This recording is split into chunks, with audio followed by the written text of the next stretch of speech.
अस्सलाम वालेकुम। आज हम क्लास 9th फिज़िक्स का चैप्टर नंबर 1 का लास्ट टॉपिक डिस्कस कर रहे हैं, जो कि है सिग्निफिकेंट फिगर्स। सबसे पहले सिग्निफिकेंट फिगर्स के बारे में पढ़ लेते हैं कि सिग्निफिकेंट फिगर्स किन्हें कहा जाता है। All the accurately known digits and the first doubtful digit in an expression are called significant figures. अगर हमें कोई भी नंबर दिया जाता है तो उसमें जितने भी डिजिट्स होते हैं एक्यूरेटली नाउन का मतलब जो कि एग्जैक्ट होते हैं, ठीक है, जो कि चेंज नहीं हो सकते, जिनमें कोई शक नहीं होता, ठीक है।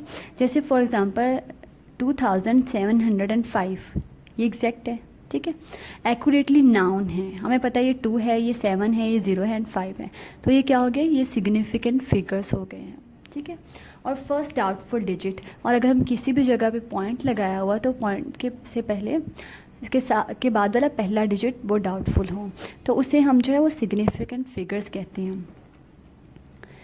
जैसे 2705 ये क्या है, सिग्निफिकेंट फिगर है, ये हमें पता है कि इतनी वैल्यू है, इसमें कोई जो है वो शक नहीं है, ठीक है।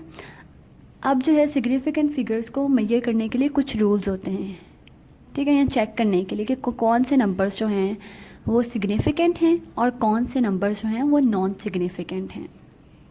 पहला rule, non zero digits are always significant. वो डिजिट्स जो कि नॉन ज़ीरो होते हैं वो हमेशा सिग्निफिकेंट होते हैं। जैसे 1 से लेके 9 तक ये हमारे पास क्या है, नॉन ज़ीरो डिजिट्स, तो ये सारे सिग्निफिकेंट होंगे। फॉर एग्ज़ाम्पल 2, 3, 4 इनमें ये नॉन ज़ीरो हैं तो ये सिग्निफिकेंट है, हम इसे जो है पढ़ेंगे 234, ठीक है। सेकेंड रूल है, zero between the significant figures और ऑलवेज सिग्निफिकेंट। अगर किसी भी सिग्निफिकेंट फिगर्स के दरमियान में ज़ीरो आ गया है तो वो ज़ीरो भी हम काउंट करते हैं, ठीक है, वो भी हमारे पास फिर एक नंबर आ जाता है, उसे उसकी भी कोई ना कोई वैल्यू होती है, ठीक है। या सिंपल वर्ड्स में अगर हम कहें कि ज़ीरो जो है वो किसी भी नॉन ज़ीरो वैल्यूज़ के दरमियान में अगर आ जाए तो वो ज़ीरो काउंट होगा।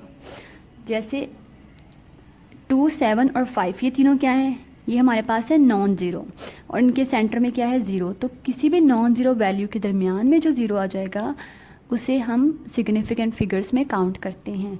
लेट्स सपोज हम इसे पढ़ेंगे 2705 क्योंकि ये ज़ीरो भी काउंट हो रहा है। Third, zero on the left side on the right side are significant. वो ज़ीरोज़ जो कि राइट साइड पे हैं ये हमारे पास जो है वो राइट साइड पे होते हैं, किसी भी नंबर के वो ज़ीरो हमेशा काउंट होता है, वो ज़ीरो सिग्निफिकेंट फिगर्स में शामिल होता है। जैसे यहाँ पे हमारे पास सिग्निफिकेंट फिगर्स कितने हैं, 3, यहाँ पे कितने हैं, 4, ठीक है, यहाँ पे कितने हैं हमारे पास 3, यहाँ पे कितने हैं 4। और अब इसकी अगर देख लें तो हमने कहा है कि जो भी ज़ीरो राइट साइड पे होगा वो काउंट होगा, तो अब ये हमारे पास काउंट होगा। इसको हम ऐसे नहीं कहेंगे कि 207, बल्कि ये क्या है 2070, तो इस वैल्यू में भी सिग्निफिकेंट फिगर्स 4 हैं। लास्ट है, zero on the left side are non significant. वो ज़ीरो जो कि किसी भी नंबर की लेफ़्ट साइड पे होता है वो हमेशा नॉन सिग्निफिकेंट होते हैं, उन्हें हम नहीं काउंट कर सकते, उनकी कोई भी वैल्यू नहीं होती है, ठीक है। जैसे जो है वो इस नंबर में दिखाया गया है 0020। अब ये जो ज़ीरो है लेफ़्ट साइड पे, दोनों ज़ीरोज़, इनकी कोई भी जो है वो इम्पॉर्टेंस नहीं है, ये सिग्निफिकेंट नहीं है, तो इस नंबर को हम सिर्फ 20 पढ़ेंगे और इस नंबर में टोटल सिग्निफिकेंट फिगर्स कितने हैं, 2, ठीक है। अब हमारे पास जो है किसी भी फिज़िकल क्वांटिटी को मेजर करने के लिए कि एक्यूरेसी चेक करने के लिए कुछ रूल्स होते हैं। अब यहाँ मैंने वर्ड यूज़ किया एक्यूरेसी। एक्यूरेसी का मतलब होता है कितने एग्जैक्ट हैं, वो कितने ठीक हैं, ठीक है। आप किसी भी फिज़िकल क्वांटिटी को मेजर करने के लिए वो कितनी एक्यूरेट है, 3 जो है वो बेसिक जो पॉइंट्स होते हैं। सबसे पहले है quality of the measuring instruments. जिस इंस्ट्रूमेंट से हम मेजर कर रहे हैं उसकी क्वालिटी कितनी अच्छी है, ठीक है। फिज़िकल क्वांटिटी की मेजरमेंट और उसकी एक्यूरेसी इस पे भी डिपेंड करती है। सपोज़ जैसे हमने last time stop watch, vernier calliper, इनकी जो है वो डिस्कस किया था। अगर तो हमारे पास कोई स्टॉप वॉच है जिससे हम टाइम मेजर कर रहे हैं, ठीक है, अगर वो एग्जैक्ट है, वो अच्छी है, अच्छी क्वालिटी की है, तो ऑब्वियसली वो हमें क्या देगी, एक्यूरेट वैल्यू देगी, अच्छी वैल्यू देगी। ठीक है। इसी तरह वर्नियर कैलिपर अगर हम डायामीटर मेजर करें अगर तो वो ठीक है तो ऑब्वियसली वो रीडिंग भी ठीक ही देगा। सेकंड पॉइंट है स्किल ऑफ द ऑब्जर्वर। जो इंसान जो ऑब्ज़र्व कर रहा है, जो एक्सपेरिमेंट कर रहा है, उसमें कितने स्किल्स हैं, कितनी एबिलिटी है उसमें, ठीक है। क्या वो उस चीज़ के बारे में जानता है या फिर वो बिल्कुल अननोन पर्सन को हम जो है वो लेंथ या डायमीटर मेजर करने के लिए दे देते हैं। हमेशा अगर जो है वो किसी भी अननोन पर्सन को हम स्टॉप वॉच या वर्नियर कैलिपर यूज़ करने के लिए दे देंगे तो ऑब्वियसली उसे एक्सपीरियंस नहीं है, उसे उसका नॉलेज नहीं है, तो वो रीडिंग क्या हो जाएगी, ख़राब हो जाएगी, जिससे फ़िज़िकल क्वांटिटी जो है वो उसकी वैल्यू एक्यूरेट नहीं आती, ठीक है।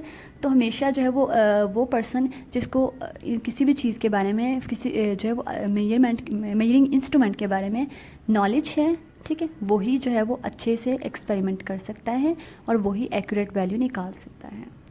लास्ट है नंबर ऑफ़ ऑब्जर्वेशंस मेड, कि हम कितनी ऑब्जर्वेशन कर रहे हैं। ऑब्जर्वेशंस यानी कि कितनी दफ़ा वो एक्सपेरिमेंट कर रहे हैं, ठीक है। अब सपोज़ अगर मैं लेंथ मेजर कर रही हूँ किसी भी चीज़ की या टाइम ही मेजर कर लेती हूँ। हमने सपोज़ किया है कि आपके जो है वो एक गाड़ी जो है वो ए पॉइंट से जो है वो बी पॉइंट तक मूव किया या एक जगह से दूसरी जगह तक गई है, तो हमने टाइम जो है वो काउंट कर लिया, ठीक है। अब टाइम जो है वो हम काउंट करें। फॉर एग्ज़ाम्पल पहले मैंने जो है वो स्टॉप वॉच से टाइम मेजर किया था तो वो जो है वो 10 सेकेंड्स आए थे सपोज़, ठीक है। अब जो है उसके बाद मैंने टाइम मेजर किया तो 15 सेकंड्स हो गए। अगर मैं एक ही दफ़ा मेजर करके 10 सेकंड्स हैं तो मैं वो जो है वो उसे बोल दूँगी एक्यूरेट, तो वो एक्यूरेट नहीं होगी, क्योंकि मे बी नेक्स्ट टाइम जिसने ऑब्ज़र्व करना है या कोई और जो ऑब्ज़र्वर था उसकी वैल्यू कोई और आए। तो हम एक ही एक्सपेरिमेंट को या एक ही चीज़ को मेजर करने के लिए 3 बार जो है अगर हम चाहते हैं कि वो क्वांटिटी एक्यूरेट आए तो 3 बार एक्सपेरिमेंट करते हैं एटलीस्ट, ठीक है।